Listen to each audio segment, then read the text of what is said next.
Guys, menurut kalian cinta itu apa? Membunuh kah atau melindungi? Karena di Jepun ada seorang ibu yang cinta gelapnya dibayar pakai nyawa anaknya sendiri yang berusia 3 tahun. Ya, 3 tahun. Dan yang bikin herannya lagi, bagaimana seorang hati ibu itu jadi batu guys, keras.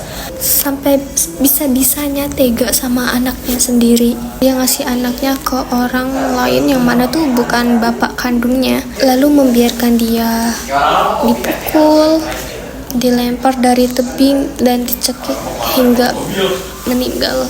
Dan kejadiannya ya di kebun karet daerah Cikukun pada 7 Agustus yang lalu. Pelakunya kita sebut namanya FI. Dia berusia 21 tahun. FI-nya ini tuh selingkuhan gelap ibunya. Dan untuk ibunya kita sebut aja si RI ini. Dan kenapa anak itu bisa sama FI ini ya, karena tuh modusnya tuh diajak main guys, mainnya tuh yang bukan main-main layaknya bapak dengan anak, tapi tuh dieksekusi. Anaknya itu tuh dilempar dari tebing setinggi 2 meter, dipukul, kemudian dicekik, dan tahu nggak apa yang bikin darah mendidih banget? Nah, sebenarnya ibunya tahu, maka itu dia datang ke TKP. Cuman ya itu, dia pura-pura panik dan membawa anaknya ke rumah sakit, dan terlambat gitu, anaknya tuh udah nggak bernyawa. Ya, kita hidup di zaman dimana nyawa anak kecil kalah sama nafsu orang dewasa. Menurut kalian, apa hukuman yang pantas untuk para tersangka ini? Karena kan ini jatuhnya pembunuhan berencana ya guys ya.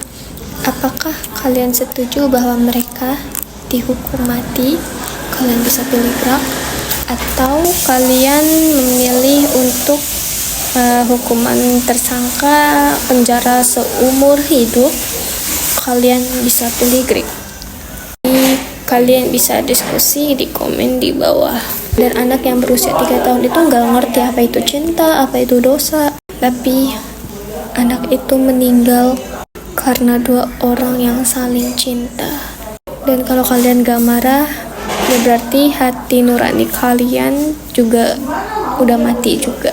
So, kalian bisa tulis di komentar mengenai pendapat kalian soal kejadian ini.